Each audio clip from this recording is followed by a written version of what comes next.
Hello all welcome to IAC 2023. ఈ ఇయర్లో ప్రపంచవ్యాప్తంగా చాలా ఇష్యూస్, న్యాచురల్ డిజాస్టర్స్ కూడా జరిగాయి. Israel, Gaza, Azerbaijan, Armenia, south Korea, north Korea and Iran western forces మధ్య మనకి డిస్టర్బెన్సెస్ అనేవి రావడం అండ్ ఈ మధ్యలో చాలామంది చనిపోవడం అండ్ మైగ్రేట్ అవ్వడం ఇవన్నీ ప్రపంచవ్యాప్తంగా చూసాం.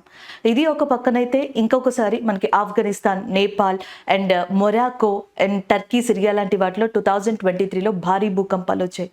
ఏకంగా ఐస్లాండ్ కంట్రీని అయితే అండ్ చాలా వరకు కూడా అక్కడ ఉన్న ప్రజల్ని మనకి అండ్ వెకేట్ చేయించడం జరిగింది వాల్కెనిక్ ఎరప్షన్కి సంబంధించి అండ్ తీవ్రమైన అర్త్ ట్రూమర్స్కి సంబంధించి.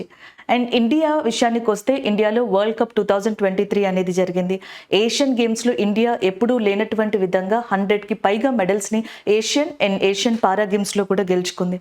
అండ్ ఎలక్షన్స్ జరిగాయి, చాలా వరకు ఇష్యూస్ అనేవి జర్నలిజానికి సంబంధించి రైజ్ అయ్యాయి. అలాగే నెక్స్ట్ UAPA యాక్ట్కి సంబంధించి రైజ్ అయ్యాయి. అయితే ఈ వీడియోలో వరల్డ్లో జరిగిన టాప్ 23 ఇష్యూస్ ఏవైతే ఉన్నాయో 2023కి సంబంధించి ఒక్కసారి అవి రివ్యూ చేద్దాం. ఫస్ట్ వన్ చూద్దాం. 2023 జాన్ మంత్ స్టార్టింగ్లో ఇండియాలో ఒక బిగ్గెస్ట్ స్పోర్ట్స్ ఇష్యూ జరిగింది. అది రెజ్లర్స్కి సంబంధించిన ఇష్యూగా చెప్పొచ్చు. రెజ్లింగ్ ఫెడరేషన్ ఆఫ్ ఇండియా, దీని హెడ్ క్వార్టర్స్ ఢిల్లీలో ఉంది. అదే ఢిల్లీలో భారతదేశ ప్రముఖ రెజ్లర్స్ ఎవరైతే బజరంగ్ పునియా, సాక్షి మాలిక్, వినేష్ ఫోగట్ లాంటి వాళ్ళు ఉన్నారో వాళ్ళందరూ కూడా ప్రొటెస్ట్ చేశారు. సో దీనికి కారణం రెజ్లింగ్ ఫెడరేషన్ ఆఫ్ ఇండియాలో చాలా ఇష్యూస్ వస్తున్నాయి అండ్ రెజ్లర్స్కి చాలా ప్రెషర్ అవుతుంది అండ్ వీటికి సంబంధించి వాళ్ళు ప్రొటెస్ట్ చేయడం జరిగింది. ఇయర్ మొత్తంలో కూడా వాళ్ళు ఢిల్లీలో ప్రొటెస్ట్ చేశారు. అయితే 2023 ఎండింగ్లో డిసెంబర్ మంత్లో రెజ్లింగ్ ఫెడరేషన్ ఆఫ్ ఇండియాకి సంబంధించిన ప్రెసిడెంట్ ఎలక్షన్స్ జరిగాయి. ఆ ప్రెసిడెంట్ ఎలక్షన్స్లో సంజయ్ సింగ్ అనే పర్సన్ మనకి విన్ అవ్వడం జరిగింది. ఆయనే ప్రెసిడెంట్గా వచ్చారు. ఆయన ప్రెసిడెంట్గా వచ్చిన నెక్స్ట్ డేనే మనకి బజరంగ్ పునియా గారు ఒక అనౌన్స్మెంట్ ఇచ్చారు. ఆయనకి గతంలో government of India Padma award అనేది ఇచ్చింది. ఆ పద్మ అవార్డుని నేను వెనక్కి ఇచ్చేస్తాను అన్నట్టుగా ఆయన అనౌన్స్ చేశారు. ఏకంగా సాక్షి మాలిక్ గారు అయితే రెజ్లింగ్ గేమ్ని నేను క్విట్ చేస్తాను అని కూడా చెప్పడం జరిగింది. వీళ్ళు ఇంత స్ట్రాంగ్గా అపోజ్ చేయడానికి కారణం ఏంటి అంటే వీళ్ళు ఎవరి మీద అయితే ప్రొటెస్ట్ చేశారో అండ్ వాళ్ళకి సంబంధించిన పర్సన్ బ్రిజ్భూషణ్ గారు. ఆ బ్రిజ్భూషణ్ గారికి సపోర్టరే సంజయ్ సింగ్ గారుగా కూడా చెప్తున్నారు. ఇది జరుగుతున్న విషయం అనమాట. అయితే 2 days నుంచి మనకు ఒక న్యూస్ సర్క్యులేట్ అవుతుంది. ఎవరైతే రెజ్లింగ్ ఫెడరేషన్కి న్యూ ప్రెసిడెంట్గా ఎంపికయ్యారో సంజయ్ సింగ్ గారు, ఆయనని గవర్నమెంట్ ఆఫ్ ఇండియా సస్పెండ్ చేసినట్టుగా కూడా న్యూస్ రావడం జరుగుతుంది. నెక్స్ట్ వన్ చూడండి. టర్కీ సిరియా అర్త్క్వేక్, ప్రపంచం కంప్లీట్గా షాక్ అయిన ఇన్సిడెంట్గా 2023 స్టార్టింగ్లో దీన్ని చెప్పచ్చు. ఫిబ్రవరి మంత్లో టర్కీ సిరియాకి మధ్యలో భారీ భూకంపం అనేది రావడం జరిగింది. అండ్ అంతేకాదు దాదాపుగా 55,000 మంది చనిపోయారు అండ్ 1,00,000 మంది దాకా గాయపడ్డారు. కొన్ని లక్షల మంది నిరాశ్రయులయ్యారు. టర్కీ సిరియాకి మధ్యలో 3 days మనకి ఈ అర్త్ క్వేక్స్ అనేవి ప్రకంపనలు, భూకంపాలు వచ్చాయి. ఏకంగా రిక్టార్ స్కేల్ మీద మ్యాగ్నిట్యూడ్ 7.3గా రికార్డ్ అయ్యింది. దీంతో టర్కీ సిరియాకి హెల్ప్ చేయడానికి అని చాలా కంట్రీలు ముందుకొచ్చాయి. దాంట్లో ఇండియా ఒకటి. ఇండియా టర్కీ సిరియా కోసం అని చెప్పేసి ఆపరేషన్ దోస్త్ అనే దాన్ని కండక్ట్ చేసింది. ఆపరేషన్ దోస్త్లో భాగంగానే ఇండియా మనకి సంబంధించిన ఇంపార్టెంట్ ఫోర్సెస్ని అక్కడికి రెస్క్యూ ఆపరేషన్స్కి పంపింది. అంతేకాకుండా 100 డాగ్ స్క్వాడ్స్ని కూడా పంపడం జరిగింది. శిథిలాల కింద చిక్కుకుపోయిన వాళ్ళని ఐడెంటిఫై చేసి రెస్క్యూ చేసేందుకు వీళ్ళని పంపించడం జరిగింది. అంతేకాకుండా మొబైల్ హాస్పిటల్ని అరేంజ్ చేసుకోగల ఎక్విప్మెంట్, గరుడా డ్రోన్స్ని కూడా ఇండియా ఆపరేషన్ దోస్త్ ద్వారా టర్కీ సిరియాకి అందించింది. కేవలం టర్కీ సిరియా మాత్రమే అర్త్క్వేక్ని 2023లో ఎక్స్పీరియన్స్ చేయలేదు. అండ్ టర్కీ సిరియాతో పాటుగా ఆఫ్రికన్ కంట్రీ అయిన మొరాకో, ఆఫ్ఘనిస్తాన్, నేపాల్, ఈవెన్ ఇండియాలో కూడా కొన్ని చోట్ల భూ ప్రకంపనలు రావడం జరిగింది. ఇలా ప్రపంచంలో చాలా దేశాలు మనకి భూ ప్రకంపాలని అర్త్ క్వేక్ అండ్ అర్త్ షేక్స్ని ఎక్స్పీరియన్స్ చేశాయి. ఏకంగా ఐస్లాండ్ అయితే అండ్ 3 days గ్యాప్లో 940 అర్త్ షేక్స్, భూ ప్రకంపనాలని చూడడం జరిగింది. అక్కడున్న సగానికి సగం జనాభాని వాల్కెనిక్ ఎరప్షన్ అవుతుందన్న ఒక అనుమానంతో, డౌట్ తోటి వెకేట్ చేయించడం కూడా జరిగిందనమాట. ఈ ఇన్సిడెంట్స్ అని one of the biggest incidents in 2023 natural disasters కేటగిరీలోకి వస్తాయి. అండ్ ద నెక్స్ట్ వన్, ఢిల్లీకి సంబంధించిన లిక్కర్ స్కీమ్. ఇది పొలిటికల్ థింగ్గా జరిగిన బిగ్గెస్ట్ ఇష్యూ 2023లో. ఢిల్లీలో ఆమ్ ఆద్మీ పార్టీ 2021లో ఒక లిక్కర్ పాలసీ అనే దాన్ని తీసుకొచ్చింది. ఆల్రెడీ ఎగ్జిస్టింగ్ ఉన్న పాలసీలో ఇప్పుడు మనకి ఈ న్యూ పాలసీని తీసుకొచ్చింది. గవర్నమెంట్ తరపున కాకుండా ఈ లిక్కర్ లైసెన్స్ కావచ్చు, బెల్ షాప్ కావచ్చు, వీటికి సంబంధించి లైసెన్స్ని పొందడానికి, రిటైలర్స్గా ఉండడానికి ప్రైవేట్ కంపెనీస్ కూడా వచ్చేలాగా ఈ పాలసీని వెసులుబాటు ఉండేలా చేసింది. అయితే ఫస్ట్ స్టార్టింగ్ 2 years బాగానే ఉంది. దాని నెక్స్ట్ నుంచి కూడా 2023లో సడన్ గా దీని మీద స్కామ్స్ జరుగుతున్నట్టుగా మనకి ఎలిగేషన్స్ రావడం జరిగింది. ఆమ్ ఆద్మీ పార్టీలో ఎవరైతే రిప్రజెంట్స్ గా ఉన్నారో, రాజ్యసభ ఎంపీలుగా ఉన్నారో వాళ్ళతో పాటుగా మనీష్ సిసోడియా గారు లాంటి వాళ్ళ మీద కూడా ఈ ఎలిగేషన్స్ అనేవి రావడం జరిగింది. వీళ్ళని ఈడీ ముందర మనకి హాజరవ్వమని చెప్పడం కూడా జరిగింది. కేవలం వీళ్ళతోనే వదిలేయకుండా భారతదేశంలోని మిగిలిన రాష్ట్రాలు, కేంద్ర పాలిత ప్రాంతాల్లో ప్రముఖులు ఎవరైతే ఉన్నారో and politicians and leaders, so వీళ్ళని కూడా ఈ స్కామ్ లో ఇన్వాల్వ్ అయి ఉన్నట్టుగా ఎలిగేషన్స్ అనేవి రావడం జరిగింది. Still this case is going on. And the next one, India's population. ఇది వరకు ప్రపంచంలో మోస్ట్ పాపులేటెడ్ కంట్రీ అంటే చైనా అండి. Second populated country India. అయితే April 19th యునైటెడ్ నేషన్ ఒక అనౌన్స్మెంట్ని ఇవ్వడం జరిగింది. అండ్ ప్రపంచంలో బిగ్గెస్ట్ పాపులేటెడ్ కంట్రీగా, ద మోస్ట్ పాపులేటెడ్ కంట్రీగా ఇండియా ఉంది అని చెప్పడం జరిగింది. చైనా సెకండ్ ప్లేస్లో ఉంది. దీంతో 2023లో చైనాని సప్రెస్ చేసి ప్రపంచంలో అత్యధిక జనాభా గల దేశంగా భారతదేశం రికార్డ్ని క్రియేట్ చేసింది. అండ్ ద నెక్స్ట్ వన్ మీరు చూడొచ్చు, కర్ణాటకలో చాలా సంవత్సరాల తర్వాత, చాలా గ్యాప్ తర్వాత తిరిగి మళ్ళీ కాంగ్రెస్ ప్రభుత్వం రావడం జరిగింది. కాంగ్రెస్ క్యాండిడేట్ అయిన సిద్ధారామయ్య గారు కర్ణాటక చీఫ్ మినిస్టర్గా మనకి రావడం జరిగింది. దానికి సంబంధించింది. అండ్ ఇంకొకటి, 2023 మొత్తంలో కూడా ఇండియాలో జరిగిన బిగ్గెస్ట్ ట్రాజిడికల్ ఇన్సిడెంట్ ఏది అంటే ఇండియన్ రైల్వేస్కి సంబంధించిన ఈ ఇన్సిడెంటే. ఈ రైల్వే యాక్సిడెంట్లో దాదాపుగా 209 మంది చనిపోయారు అండ్ 1200కి పైగా గాయపడ్డారు. మనకి ఒడిస్సాలోని బాలాసోర్ ప్రాంతానికి దగ్గరలో ఒక గూడ్స్ రైల్ని కోరమండల్ ఎక్స్ప్రెస్ వచ్చి ఢీకొట్టింది. దాని తర్వాత అటుగా వస్తున్న యశ్వంత్పూర్ హౌరా ఎక్స్ప్రెస్ని ఇవి ఢీకొట్టాయి. దాంతో ఈ అన్ఎక్స్పెక్టెడ్ రైల్వే యాక్సిడెంట్లో 209 మంది దాకా దాదాపుగా చనిపోవడం జరిగిందనమాట ఇందులో. అండ్ 1200 మంది దాకా గాయపడ్డారు. అది దీనికి సంబంధించిన ఇంపార్టెంట్ ఇన్ఫర్మేషన్. 2023లో జరిగిన వాటిలో one of the biggest thing ఏంటి అంటే ఇండియన్ రైల్వేస్ ది బెస్ట్ ఇనిషియేటివ్స్ని ఇచ్చింది. అదే Indian railways one of the worst tragedical యాక్సిడెంట్ని కూడా చూడాల్సి వచ్చింది.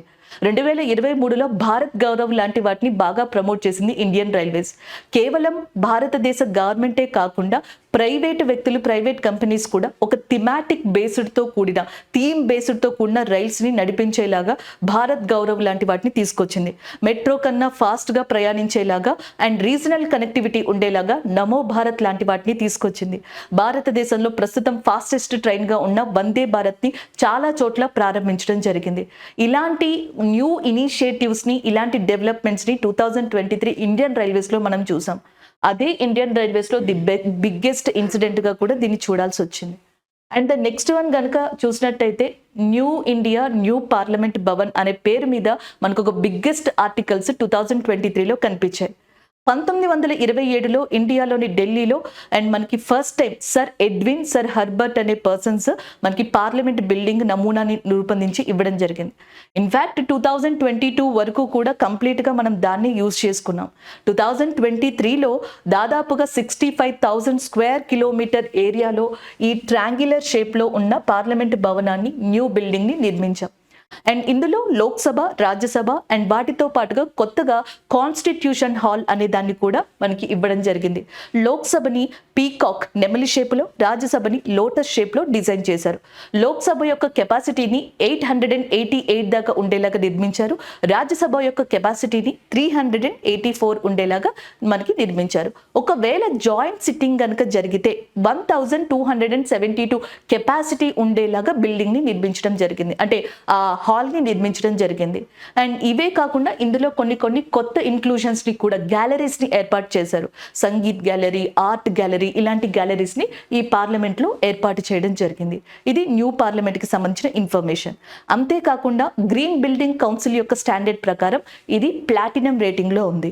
అండ్ ఇంకొకటి, ఎడ్విన్ వాళ్ళు మనకి డిజైన్ చేసినప్పుడు ఈ పార్లమెంట్ బిల్డింగ్ని, పాత పార్లమెంట్ బిల్డింగ్ని, అప్పుడు ఢిల్లీ సెసిమిక్ జోన్ ఏదైతే 2 ఉందో అందులో ఉండేది. సో ఇప్పుడు మనకి ఢిల్లీ సెసిమిక్ జోన్ 4లో ఉంది. భారతదేశంలో ఎక్కువగా అర్త్క్వేక్స్ వచ్చే జోన్స్ జోన్ 5, జోన్ 4. అంటే మనకి ఈ న్యూ పార్లమెంట్ బిల్డింగ్ అనేది అర్త్క్వేక్స్ని కూడా తట్టుకునేలాగా ఆ కొత్త టెక్నాలజీ తోటి నిర్మించినట్టుగా చెప్తున్నారు. అండ్ ద నెక్స్ట్ వన్ కనుక చూసినట్టయితే మణిపూర్ వైలెన్స్. కొన్ని నెలలు మనకి చాలా వరకు కూడా ఇండియాలో ఒక బిగ్గెస్ట్ ఇంటర్నల్ సెక్యూరిటీ థ్రెట్గా మారిపోయిన ఇష్యూగా మణిపూర్ని చెప్పడం జరుగుతుంది. మణిపూర్లో కూకీ అనే ట్రైబ్కి మియాతీస్ అనే వాళ్ళకి చిన్నగా స్టార్ట్ అయిన ఈ ఇష్యూ ట్రైబల్ స్టాటస్కి సంబంధించి అది అతి పెద్దగా మారి విమెన్ వైలెన్స్కి దారి తీసింది. అలాగే అక్కడ ఉన్న చాలా మందిని డిస్టర్బ్ చేసింది, చాలా మంది అక్కడ మైగ్రేట్ అయిపోయేలా చేసింది. నార్త్ ఈస్ట్ ఇండియాలోనే ఒక బిగ్గెస్ట్ అంతరంగిక భద్రతకి సంబంధించిన ముప్పుగా కూడా ఇది మారింది. సో అది మణిపూర్ వైలెన్స్కి సంబంధించిన చిన్న ఇంపార్టెంట్ ఇన్ఫర్మేషన్ అండి. అండ్ ద నెక్స్ట్ వన్ కనుక చూసినట్టయితే ఇండియా యొక్క 2023 సక్సెస్ కనుక చూసినట్టయితే ఫస్ట్ ప్లేస్లో ఉండేది చంద్రయాన్ 3. ఒక బిగ్గెస్ట్ ఫెయిల్యూర్ తర్వాత ఇస్రో చవి చూసిన సక్సెస్ఫుల్ ఈవెంట్గా చంద్రయాన్ 3 అనే దాన్ని చెప్పొచ్చు. జూలై 14, 2023లో సతీష్ ధావన్ స్పేస్ సెంటర్ ఆంధ్రప్రదేశ్లో ఈ చంద్రయాన్ 3 అనే దాన్ని లాంచ్డ్ వెహికల్ మార్క్ 3 అనే దాంతో లాంచ్ చేశారు. సో లాంచ్ చేసిన తర్వాత ఇది మనకి ఆగస్టు మంత్లో చంద్రుడి యొక్క ఆర్బిట్లోకి ఎంటర్ అయింది. ఆగస్టు 23న సాఫ్ట్ ల్యాండింగ్ అనేది సౌత్ పోల్ మీద జరిగింది.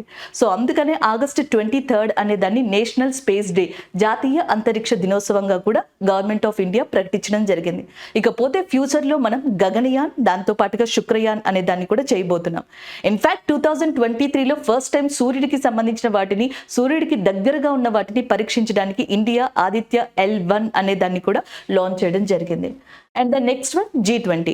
ఇండియా 2023లో బిగ్గెస్ట్ ఈవెంట్స్కి ప్లాట్ఫామ్గా మారింది. షాంఘై కోఆపరేషన్ ఆర్గనైజేషన్ సమిట్ 2023, అలాగే నెక్స్ట్ G20 సమిట్ 2023ని కూడా ఇండియాలోనే నిర్వహించింది. అయితే G20 సమిట్లో భాగంగా భారతదేశం ఈ ప్రెసిడెన్సీని నిర్వహించడంతో పాటుగా భారతదేశం యొక్క కల్చర్ని కూడా ఎలివేట్ అయ్యేలాగా ఈ ప్రోగ్రామ్స్ని డిజైన్ చేసింది. G20లో భాగంగా జరిగే సమిట్స్ ఏవైతే ఉంటాయో like youth 20, C20 civil society 20 అనే దాన్ని, విమెన్ 20 అనే దాన్ని, B20 అనే దాన్ని పలు డిఫరెంట్ సిటీస్లో ఇండియాలో అన్ని రాష్ట్రాలు కవర్ అయ్యేలాగా దీన్ని డిజైన్ చేసింది. G20 సమావేశంలో భాగంగా ఇండియా కొన్ని బిగ్గెస్ట్ ఇనిషియేషన్స్ని ప్రపంచవ్యాప్తంగా తీసుకొచ్చింది. వాటిలో big cat alliances, biofuel alliances ఇలాంటివన్నీ కూడా ఉన్నట్టుగా చెప్తున్నారు. అలాగే నెక్స్ట్ వన్ కనుక చూసినట్టయితే ఇజ్రాయెల్ గాజాకి సంబంధించిన ఇష్యూ. సో ఇజ్రాయెల్ గాజాకి సంబంధించి ఎప్పటి నుంచో జెరూసలేం అనే విషయంలో కొన్ని ప్రాబ్లమ్స్ అనేవి ఉన్నాయి, కొన్ని డిస్ప్యూట్స్ ఉన్నాయి.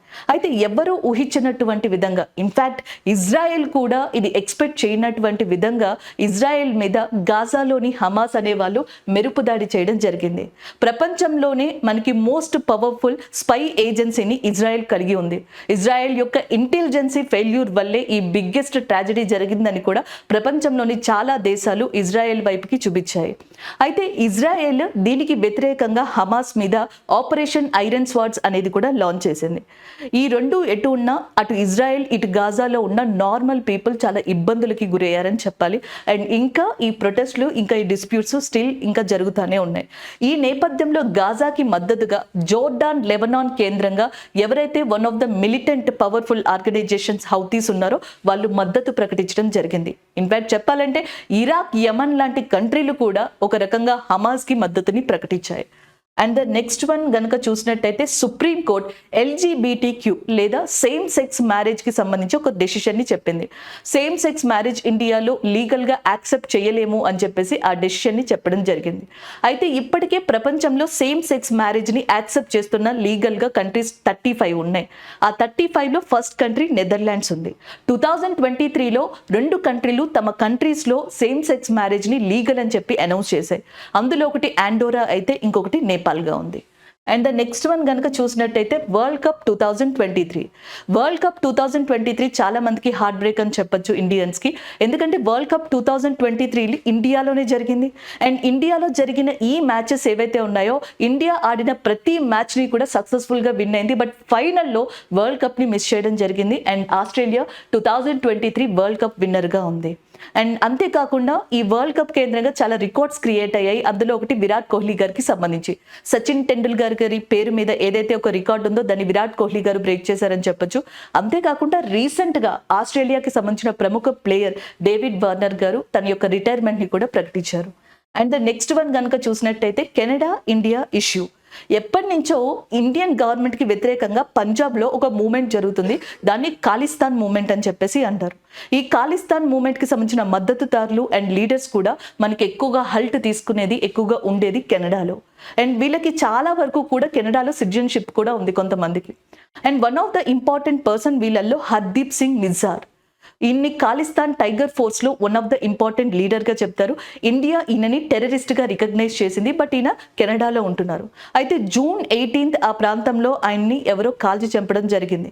ఇది జరిగిన కొద్ది రోజుల తర్వాత కెనడా యొక్క అధినేత ఎవరైతే ఉన్నారో టెడ్రోస్, ఈయన వాళ్ళ యొక్క పార్లమెంట్ లో ఇది ఇండియన్ స్పై చేసిన లేదా ఇండియన్ స్పై గ్రూప్ చేసిన ఆపరేషన్ గా లేదా ఇండియా చేయించినట్టుగా ఆయన కొన్ని ఎలిగేషన్స్ ని లేవదీయడం జరిగింది. దీంతో ఇండియా కెనడాకి మధ్యలో ఒక డిస్ప్యూట్, ఒక చిన్న డిస్టర్బెన్స్ అలాంటిది మనకి 2023లో ఫస్ట్ టైం ఈ మధ్య కాలంలో చూడడం జరిగింది. అది ఖాలిస్తాన్ మూవ్మెంట్ అండ్ ఇండియా కెనడాకి సంబంధించిన ఇష్యూగా చెప్పొచ్చు. And the next one Uttarakhand tunnel. ఉత్తరాఖండ్లో చార్ధామ్ అని చెప్పేసి ఉంది. గంగోత్రి, యమునోత్రి, కేదార్నాథ్, బద్రీనాథ్, వీటిని చార్ధామ్ అని చెప్పేసి అంటారు. ప్రతి సంవత్సరం ఏటా కొన్ని లక్షల మంది ఇక్కడ తీర్థయాత్రకి వెళ్తారు. అయితే వింటర్ టైంలో, రైనీ సీజన్లో ఈ ప్రాంతాలకి ట్రావెల్ చేయడం హైలీ ఇంపాసిబుల్ అండ్ ఇది చాలా రెస్క్యూతో కూడిందనమాట.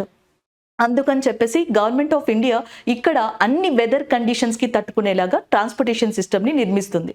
అది కూడా ఉత్తరాఖండ్లోని ఉత్తరకాశీ దగ్గర ఉన్న ఏదైతే మనకి సిలియారా టన్నెల్ అని చెప్పేసి ఉందో అక్కడ.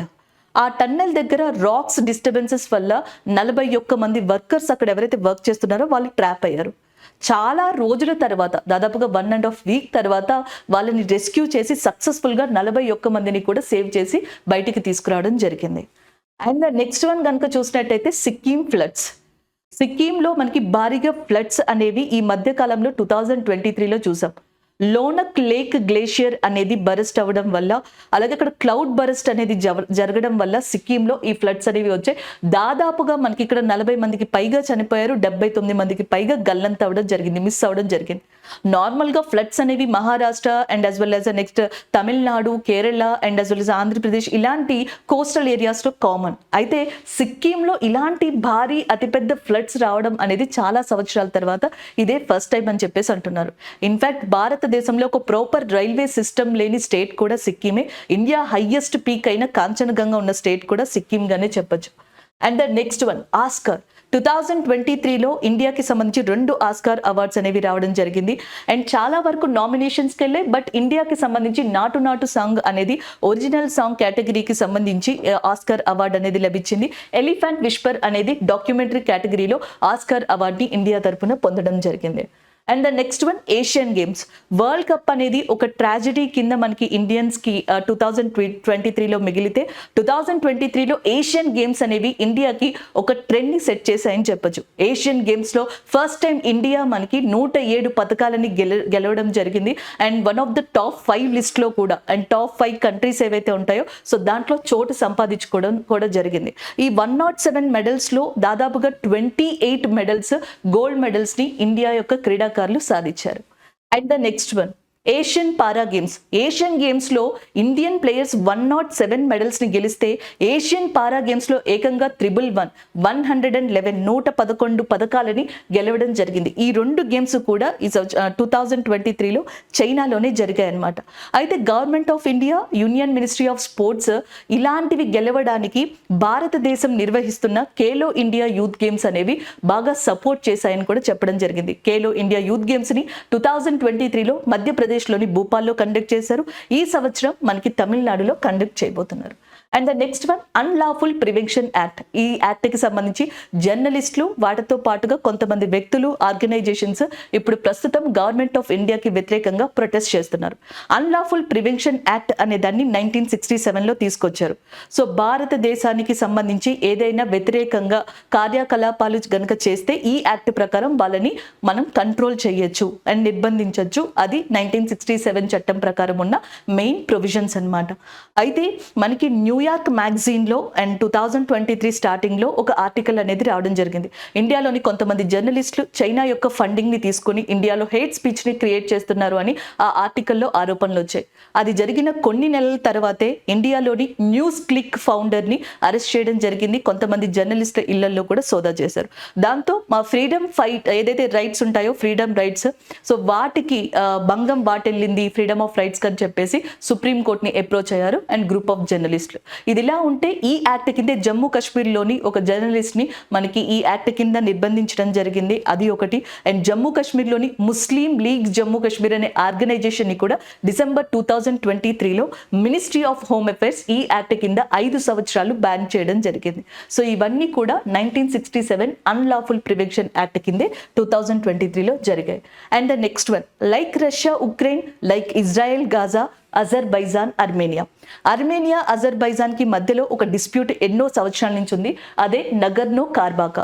ఈ ప్రదేశం మాదంటే మాదే అని చెప్పేసి ఈ రెండు దేశాలు ఎప్పటి నుంచో వివాదంలోకి రావడం జరిగింది. అయితే రష్యా ఉక్రెయిన్ యొక్క యుద్ధం నేపథ్యంలో రష్యా మీద చాలా కంట్రీలు, ఎస్పెషల్లీ యూరోపియన్ కంట్రీలు తమ యొక్క క్రూడ్ ఆయిల్ డిపెండెన్సీని తగ్గించుకున్నాయి. అండ్ దీంతో ఆ ఛాన్స్ అనేది అజర్బైజాన్కి రావడం జరిగింది. యూరప్లోని చాలా కంట్రీలు క్రూడ్ ఆయిల్ కోసం అజర్బైజాన్ మీద డిపెండ్ అయ్యాయి. ఈ క్రూడ్ ఆయిల్ యూరప్కి వెళ్ళాలంటే నగర్నో కర్బాకా అర్మేనియా మీదుగానే వెళ్లాల్సి ఉంటుంది.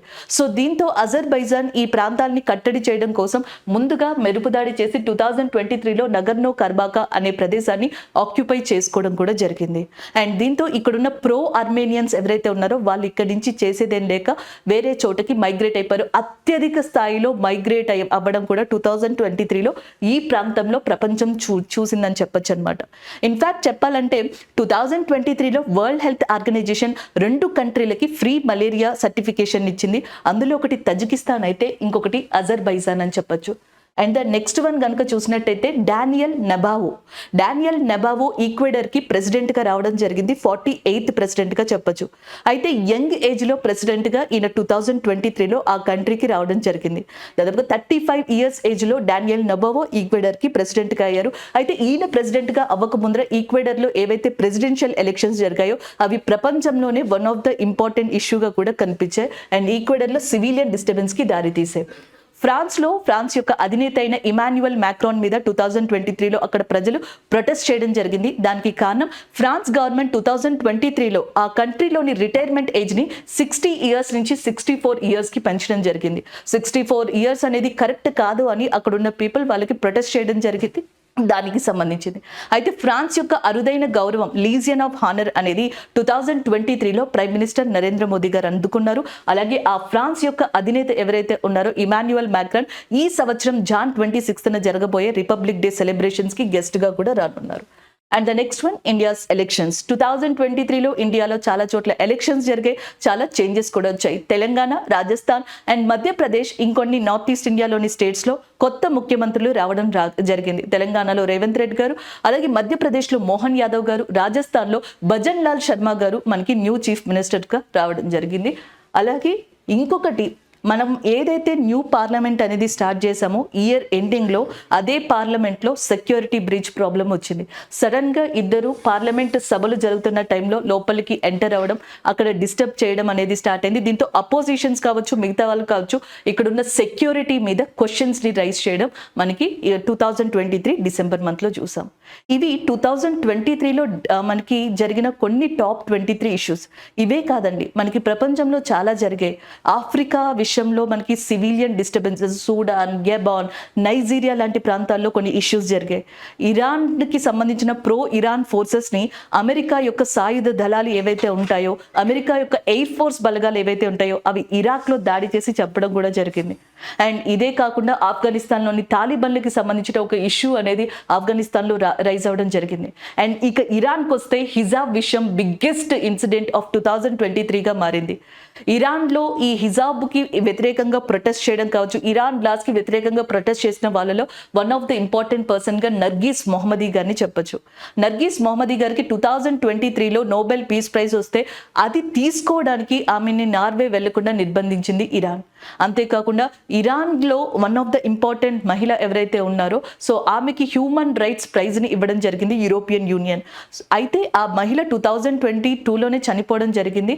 ఆమె కుటుంబ సభ్యుల్ని ఈ ప్రైజ్ తీసుకోవడానికి వెళ్ళనివ్వకుండా ఇరాన్ తిరిగి మళ్ళీ వాళ్ళని నిర్బంధించడం జరిగింది. ఇలా ఇరాన్ తన యొక్క మొరాలిటీ లాస్ ఏవైతే ఉంటాయో వాటి వల్ల పదే పదే ఫ్రీక్వెంట్గా 2023లో న్యూస్లోకి వచ్చింది. ఇరాన్, సిరియా, ఇరాక్, యమన్, ఆఫ్రికాలోని సూడన్ లాంటి కంట్రీలు, అలాగే ఐస్లాండ్ కంట్రీ ఏదైతే ఉందో అది, Canada, south Korea, north Korea, Australia. So ఇలా చాలా దేశాలు, ఇన్ఫ్యాక్ట్ చెప్పాలంటే ఏషియన్ సమిట్లో ఉన్న ఇండోనేషియా అండ్ వాటితో పాటుగా నెక్స్ట్ మాల్దీవ్స్ లాంటి కంట్రీస్ ఏవైతే ఉంటాయో ఇవన్నీ కూడా ఇష్యూస్తో 2023లో మనకి ఈ ఏమంటారు లిస్ట్ ఆఫ్ టాప్ ఇష్యూస్లో నిలిచాయి. బట్ ఇక్కడ మనం మేజర్గా కొన్ని ఇష్యూస్ని సెలెక్ట్ చేసుకుని వాటిని చెప్పడం జరిగింది. Thank you.